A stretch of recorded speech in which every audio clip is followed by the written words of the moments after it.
नारायण नारायण नारायण श्रीमन्नारायण नारायण ना भजमन नारायण नारायण नारायण भजमन नारायण नारायण ना लक्ष्मी नारायण नारायण नारायण। बोलिए श्री सत्यनारायण भगवान की जय। एक समय नैमिषारण्य तीर्थ में सौनक आदि 88,000 ऋषियों ने श्री सूत जी से पूछा, हे प्रभु, इस कलयुग में लोग वेद विद्या से रहित होंगे, ऐसे मनुष्यों को भगवान की भक्ति कैसे प्राप्त होगी? थोड़े समय में साधारण मनुष्यों को पुण्य की प्राप्ति हो जाए, उनकी मनोकामनाएं पूर्ण हो जाएं, ऐसी कथा हमें सुनने की इच्छा है। तब श्री सूत जी महाराज बोले, हे सौनक आदि ऋषियों, तुमने बड़ी श्रेष्ठ बात पूछी है, सुनो। एक बार श्री नारद जी महाराज वे अनेक लोकों में भ्रमण करते हुए भगवान नारायण के लोक को गए और भगवान नारायण को प्रणाम किया है। भगवान नारायण ने कहा, हे नारद जी, आज तुम्हारा आगमन हुआ है, बड़े प्रसन्नता की बात है, मैं तुम्हारा स्वागत करता हूँ, लेकिन तुम दुखी दिखाई देते हो, इसका क्या कारण है? तब नारद जी बोले, हे प्रभु, आप अंतर्यामी हैं, आप सब कुछ जानते हैं। मृत्यु लोक के लोग अपने कर्मों से बड़े दुखी हैं, उनके ऊपर कृपा करने के लिए कोई श्रेष्ठ व्रत जप तप जो भी हो बताने की कृपा करें। तब भगवान कहते हैं, मैं एक दुर्लभ और उत्तम श्रेष्ठ व्रत बताता हूँ, उसे ध्यान से सुनो।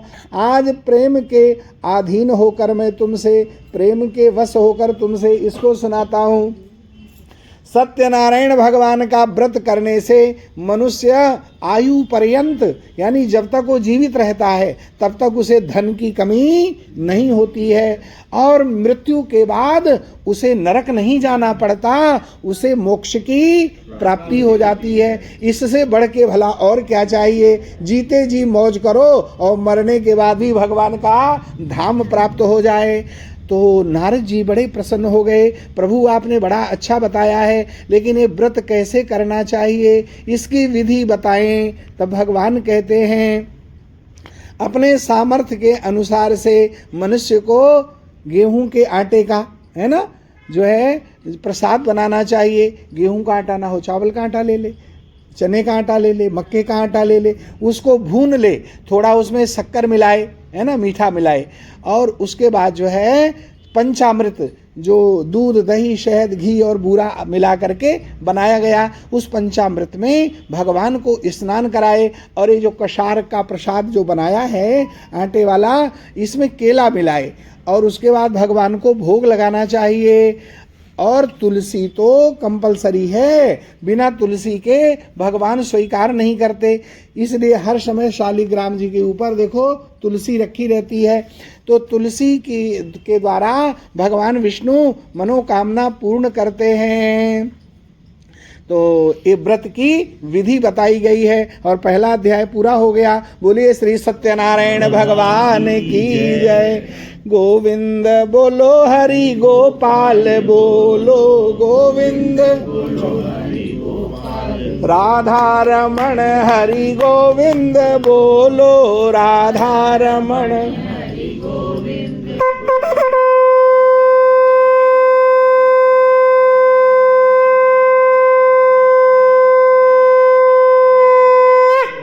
बोलिए श्री सत्यनारायण भगवान की जय। अब दूसरा अध्याय सुनेंगे। कौन सा? सभी भक्तों ध्यान से सुनो। सूत जी कहते हैं कि हे ऋषियों, जिसने पहले समय में इस व्रत को किया है उसके अगले जन्म के विषय में भी बताया है, उसका इतिहास सुनाया गया है। सुनो, कहते हैं बनारस में काशीपुरी नगरी में एक गरीब ब्राह्मण रहते थे, और वे जो है भिक्षा मांगा करते थे। भिक्षुकाम नैव भिक्षयन्ति, भिखारी केवल भीख नहीं मांगता, बल्कि एक तरह से हमें कान में उपदेश देता है कि मैंने मांगने वाले को कभी दिया नहीं। इसलिए आज मैं तुम्हारे आगे हाथ पसारे खड़ा हूं। फेल होने वाला विद्यार्थी वो संदेश देता है कि मैंने पढ़ाई नहीं करी, इसीलिए मेरी ऐसी दशा हुई। तो पास होने वालों ध्यान रखना। इसी तरह भिखारी भी संदेश दे रहा है कि मैंने दिया नहीं, इसीलिए मैं द्वारे द्वारे भीख मांग रहा हूं, तुम ध्यान रखना, नहीं मेरी जैसी तुम्हारी भी दशा हो जाएगी। भिक्षुकाम नैव भिक्षयन्ति बोधयन्ति गृहे गृहे। वो घर घर में बोध दे रहा है, संदेश दे रहा है कि मैंने दान नहीं किया। जो देता है दान उसका होता है कल्याण। संपत्ति दी है मालिक ने तो धनवानो बनो दानी, कुएं से जल न निकलेगा तो सड़ जाएगा सब पानी।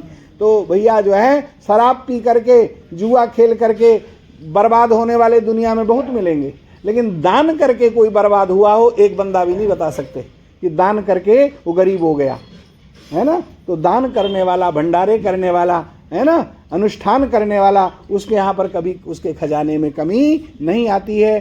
तो वो ब्राह्मण के पास भगवान आए और बोले ब्राह्मण होकर के भी भजन नहीं करता, सत्यनारायण की पूजा नहीं करता। तो सत्यनारायण की पूजा की विधि बताई विष्णु भगवान ने ब्राह्मण बन करके, उस ब्राह्मण को बताई, जिससे उस ब्राह्मण ने निश्चय किया आज मुझे जो भिक्षा से धन मिलेगा उससे मैं सत्यनारायण की पूजा करूंगा। तो रोज से दुगना चौगुना धन मिला। तो जब व्यक्ति शुभ भावना रखता है तो उसके कारोबार में तरक्की होती है कि मैं इस पैसे से अच्छा काम करूंगा, तो भगवान फिर दिल खोल करके देते हैं। और जो पैसा आ जाए तो फिर देखो उसका क्या करता हूं काम। तो इस तरह की अगर बुरी भावनाएं आती है तो लक्ष्मी जी रुष्ट हो जाती हैं। तो कहते हैं कि उस ब्राह्मण से सुन करके एक गरीब लकड़हारे ने भी सत्यनारायण भगवान का व्रत किया।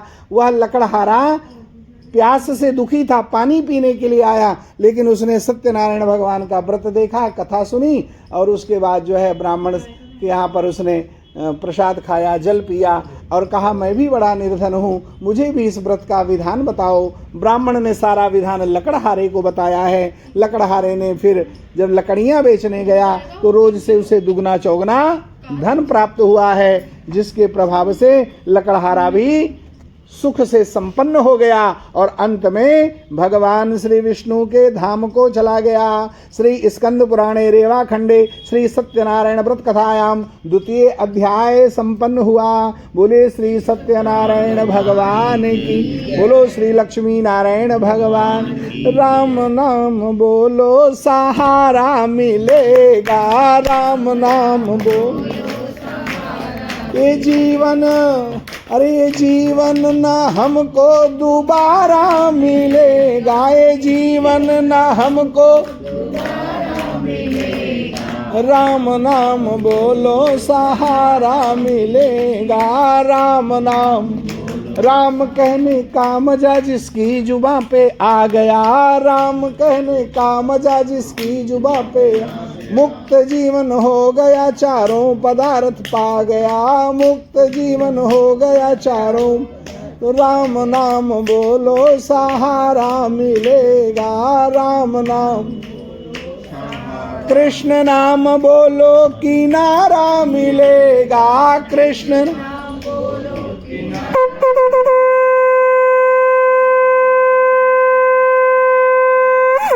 बोलिए श्री सत्यनारायण भगवान की। अब तीसरा अध्याय ध्यान से सुनो। प्राचीन काल में उल्कामुख नाम के एक राजा थे। क्या नाम था? हाँ, उनकी जो पत्नी थी वो बड़ी ही पतिव्रता और भगवान की सेवा करने वाली। पति पत्नी दोनों भगवान को समर्पित थे, है ना। और दोनों ही संतान की कामना से भगवान सत्यनारायण की पूजा कर रहे थे। भद्रशिला नाम की नदी के किनारे वहाँ पर एक वैश्य व्यापार के लिए उधर से निकल रहा था। तो उसने राजा को अनुष्ठान करते हुए देखा। तो राजा से कहा, हे राजा, आप बड़े प्रेम से, बड़े भक्ति से किस देवता की पूजा कर रहे हैं और इसका क्या फल है? तब राजा ने कहा, हे साधु वैश्य, मैं अपने बंधु बांधवों के साथ पुत्र की प्राप्ति के लिए महाशक्तिशाली भगवान नारायण की पूजा कर रहा हूँ।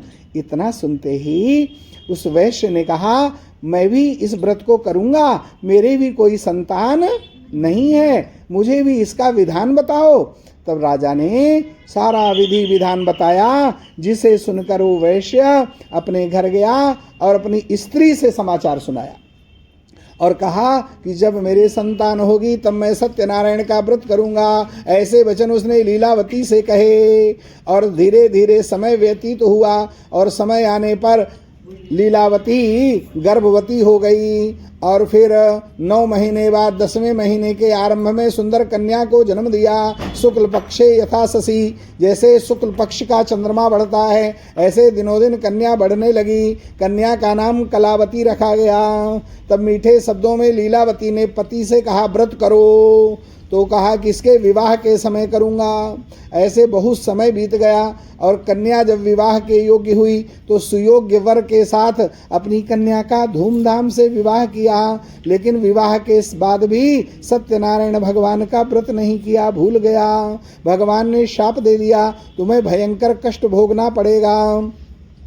और वो वैश्य अपने जमाई के साथ रतनपुर नाम का नगर, जिसका नाम मुंबई है, उस रतनपुर नगर में गए। वहाँ बड़ा धन कमाया है और धन कमाने के बाद वे जो है लौट रहे थे और राजा चंद्रकेतु के नगर में ठहरे हैं। और उसी रात जो है राजा चंद्रकेतु के यहाँ चोरी हो गई। सिपाहियों ने पीछा किया तो राजा का धन जो चोर लेकर भाग रहे थे, वे उन चोरों ने घबरा करके वो धन चुपचाप वहाँ रख दिया जहाँ पर ससुर जमाई ठहरे हुए थे।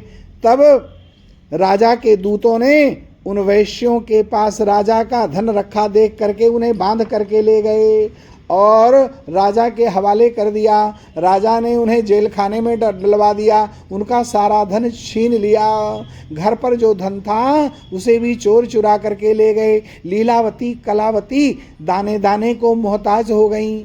एक दिन कलावती यानी वैश्य की पुत्री किसी ब्राह्मण के घर गई। वहाँ उसने सत्यनारायण भगवान का व्रत देखा, कथा सुना और फिर जो है प्रसाद ग्रहण करके आई। तब लीलावती ने कहा, बेटी इतनी रात तक तू कहाँ थी, तेरे मन में क्या विचार है। तब पुत्री ने कहा, हे माँ, मेरे प्रति अनर्गल सोच मत रखो। मैं तो भगवान सत्यनारायण के पूजा में गई थी और वहीं से आई हूँ, वहीं का ये प्रसाद भी लाई हूँ। इतना सुनते ही लीलावती प्रसन्न हो गई और उस प्रसाद को ग्रहण किया। भगवान से कहा, हे प्रभु, मेरे पति के द्वारा जो अपराध हुआ है उसे क्षमा करो और शीघ्र कृपा करो। सत्यनारायण भगवान का व्रत किया है जिससे भगवान संतुष्ट हो गए और राजा चंद्रकेतु को स्वप्न में दर्शन दिया और कहा, हे राजन, जिन वैश्यों को तुमने जेल में डाला है उन्हें विदा कर दो, उन्हें मुक्त कर दो। तो भगवान के वचन सुन के राजा ने प्रातःकाल होते ही उन दोनों को क्षमा कर दिया और दुगुना धन दे करके उन्हें विदा किया है। श्री स्कंद पुराणे रेवा खंडे श्री सत्यनारायण व्रत कथायाम 3 अध्याय संपन्न। बोलिए श्री सत्यनारायण भगवान की। श्री कृष्ण गोविंद हरे मुरारे, हे नाथ नारायण वासुदेवा। श्री कृष्ण गोविंद हरे मुरारे, हे नाथ नारायण वासुदेवा, हे नाथ नारायण। श्री कृष्ण गोविंद हरे मुरारे।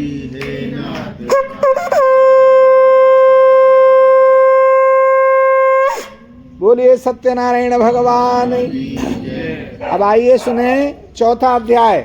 चौथे अध्याय में वर्णन किया है कि जब दुगुना धन लेकर के वो वैश्य चला तो भगवान ने संत रूप धारण करके कुछ भिक्षा मांगी।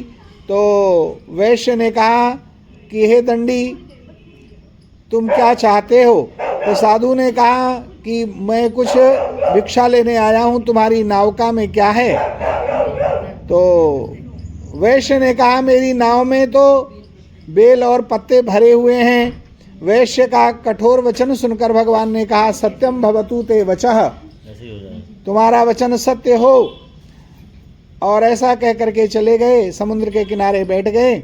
और उसके बाद वैश्य ने कुछ समय बाद जब नाव को ऊंचा उठा हुआ देखा, क्योंकि जब उसमें सामान था तो नीचे को नाव दब रही थी, जैसे गाड़ी के पहिए दब जाते हैं जब 4 लोग 5 लोग बैठ जाएं, फिर थोड़ा ऊपर उठ जाती है जब उतर जाते हैं। तो ऐसे ही नाव में जब माल था तो नीचे दबी हुई थी, और जब सब घास पत्ते में परिवर्तित हो गया तो नाव का ऊपर को उठ गई। अब कपड़ा हटा करके देखा तो उसमें तो महाराज घास पत्ते आदि भरे पड़े हैं। आखिर में मूर्छित हो गया, और जब मूर्छा टूटी तो रोने लगा। दामाद जी ने समझाया कि ये सब उसी साधु दंडी का शाप है, हमें उनकी शरण में जाना चाहिए, तभी हमारी मनोकामना पूर्ण होगी। और इसके बाद जो है फिर दोनों भगवान के शरण में गए, उनसे क्षमा मांगी है। भगवान बोले, मूर्ख, तू बार बार मेरी पूजा से विमुख हुआ है, इसीलिए तुझे पुनः दुख का सामना करना पड़ा है। तब वैश्य ने कहा, हे प्रभु, मुझे क्षमा कर दो, मेरी रक्षा करो, मेरी नाविका को धन से भर दो। मैं आपकी माया से मोहित हो गया था और सारा संसार आपकी माया से मोहित है, तो यदि मेरे द्वारा कोई ऐसा दोष हो गया तो मुझे क्षमा कर दीजिए। आपकी माया बड़ी बलवान है। मम माया दुरत्यया, भगवान ने स्वयं कहा है कि मेरी माया को पार करना बड़ा कठिन है। तो माया से पार, जैसे कोई स्त्री है ना, घूंघट कर लेती है, पहले ज़माने में घूंघट करती थी ना, तो घूंघट करने वाली जो है वो सबको देख लेती है, लेकिन उसको वही देख पाता है जिसको वो चाहती है। जिसको वो चाहती है वही उसे देख सकता है, जिसे वो नहीं चाहती कि वो मुझे देखे, फिर वो नहीं देख सकता। इसी प्रकार भगवान ने भी अपने ऊपर घूंघट किया हुआ है। कौन सा घूंघट? माया का घूंघट है। तो जो भगवान जिसे चाहते हैं, जो भगवान का प्रेमी होगा, जो भगवान को प्यार करता होगा, उसके आगे भगवान घूंघट हटा देंगे। जैसे पति के समक्ष वो घूंघट हटा देती है, ऐसे ही परमात्मा भी अपने भक्त के आगे से वो घूंघट हटा देते हैं, फिर वो जी भर करके भगवान का दीदार, भगवान का दर्शन कर सकता है। तो माया भी घूंघट है जिसे भगवान ने अपने सिर पर डाल रखा है, और भगवान उसी के आगे वो घूंघट हटाते हैं जो पूरी तरह उनको सरेंडर होता है, पूरी तरह से समर्पित होता है। तो इस तरह से भगवान को समर्पित हो गया, भगवान बड़े प्रसन्न हुए। तो कहते हैं कि जो वैश्य लोग जो होते हैं, बनिए लोग होते हैं, तो वो वाणी में बड़े कुशल होते हैं। तो अगर वो वाणी में कुशल ना हो तो व्यापार उनका कैसे चलेगा?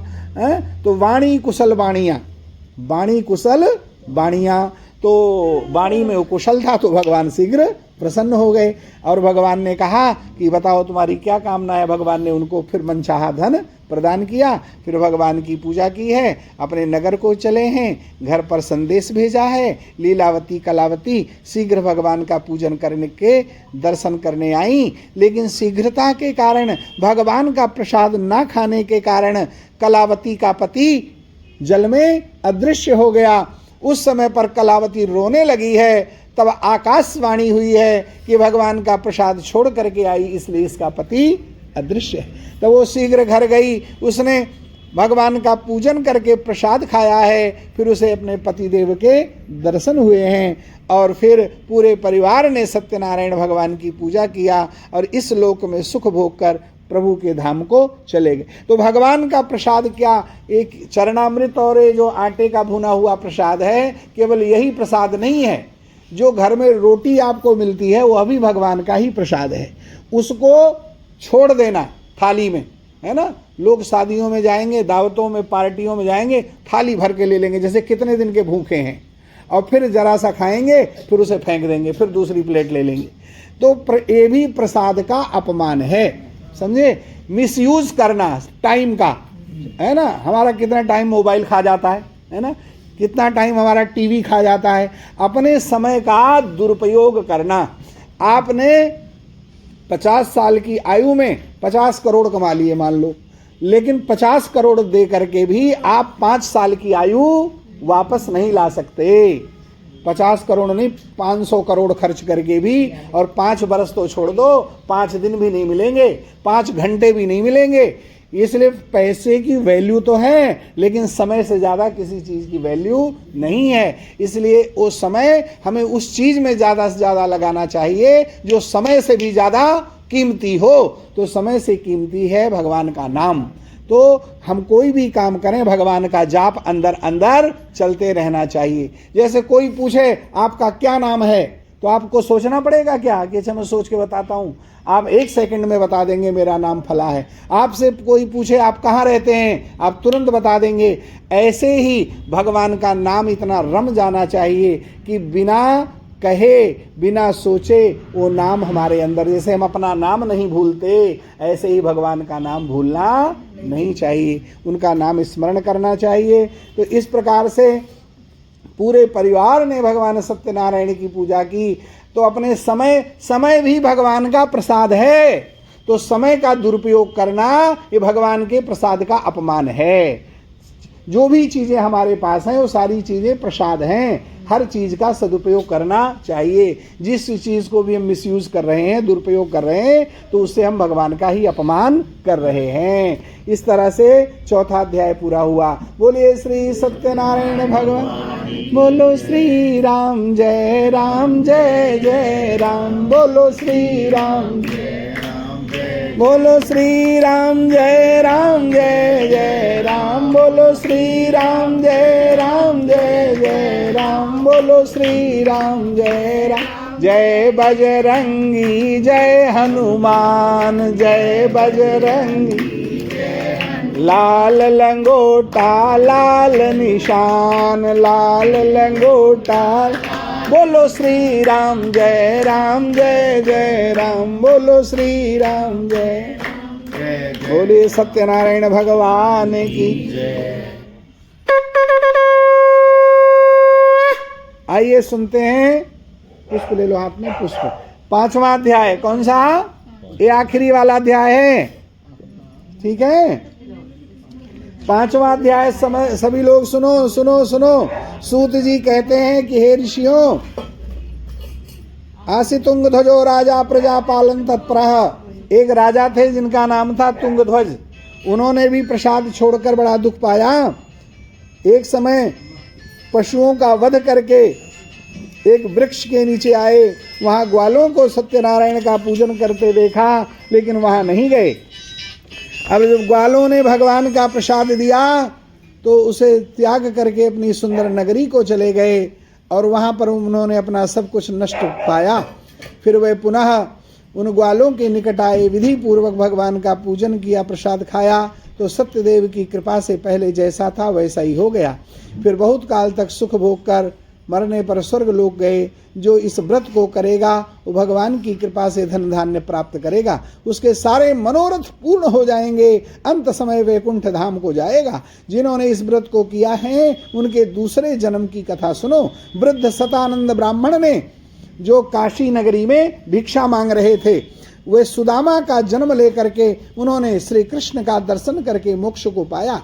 उल्का मुख नाम के राजा, जो पत्नी के साथ व्रत कर रहे थे संतान की प्राप्ति के लिए, वे राजा दशरथ बने। उनके घर में भगवान राम का जन्म हुआ, उनका दर्शन करके वैकुंठ को गए।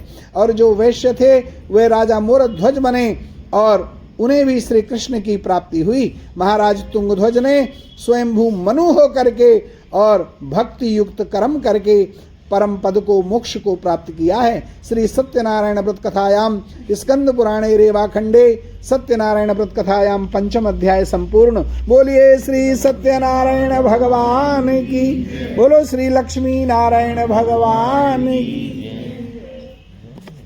रमणा स्वामी जय लक्ष्मी रमणा, सत्यनारायण स्वामी, सत्यनारायण स्वामी, जनपातक हरणा, ओम जय लक्ष्मी। बोलो रतन जड़ित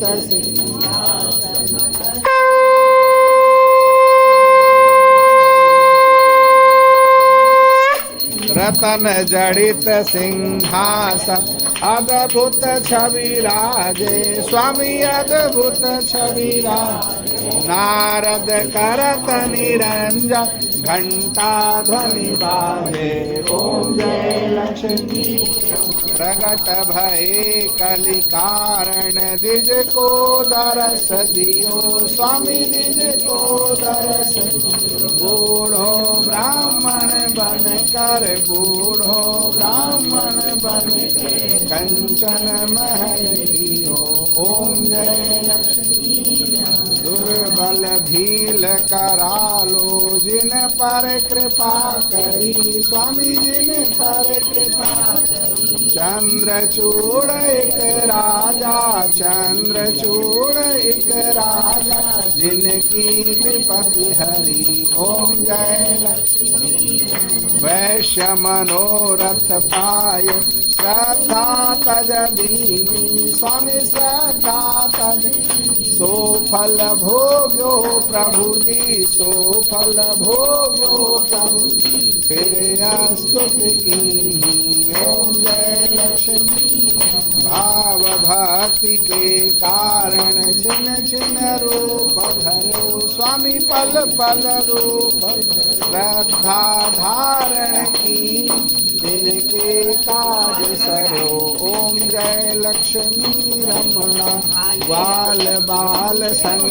राजा वन में भाति करे स्वामी वन में भाति मन वांछित फल मीना दीन दयाल हरि ओम जय लक्ष्मी चढ़त प्रसाद सवाया कदली फल देवा स्वामी कदली धूप दीप तुलसी से धूप दीप तुलसी से राजी सत्यदेवा ओम जय लक्ष्मी सत्यनारायण स्वामी आरती जो कोई नर गावे स्वामी प्रेम सहित गावे कहत शिवानंद स्वामी भजत हरि हर स्वामी मनवांछित फल पावे ओम जय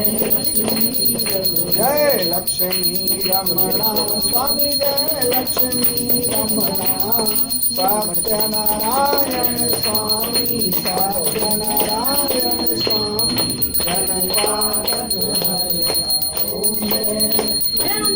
कर्पूरगौरं करुणावतारं संसारसारं सदा वसन्तं हृदयारविन्दे भवं भवानी सहितं त्वमेव माताश्च पिता त्वमेव बन्धुश्च सखा त्वमेव विद्याश्च द्रविणं त्वमेव सर्वं मम देव प्रथम गुरु को वंदना द्वितीय आदि गणेश तीन रूप भगवान के ब्रह्मा विष्णु महेश सरस्वती ने स्वर दिया गुरु ने दीना ज्ञान माता पिता ने जन्म दिया कर्म लिखे भगवान सिंह चढ़े दुर्गा मिले गरुण चढ़े भगवान बैल चढ़े शिव जी मिले करें सदा कल्याण शेवंतिका बकुल चंपक पाट लाभ जयी पुण्याग जात करवीर रसाल पुष्प बिल्लो प्रवाल तुलसी दल मंजरी भी त्वाम पूजयाम जगदीश्वर में प्रसीदा सुमन सुगंधित सुमन लय सुमन सुभक्ति सुधारी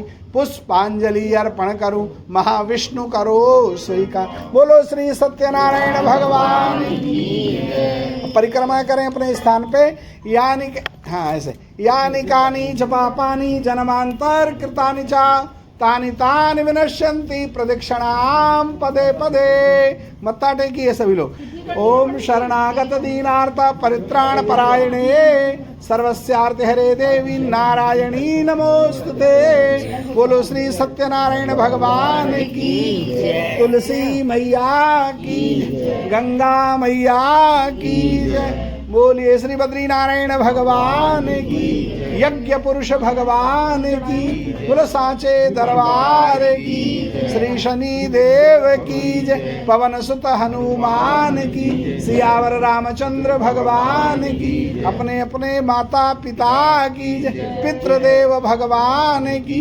सदगुरुदेव भगवान की भक्त वत्सल भगवान की धर्म की अधर्म का प्राणियों में विश्व का गौ माता की गौ हत्या हर हर महादेव जय जय श्री राधे जय जय श्री राम जय जय श्री राधे श्याम।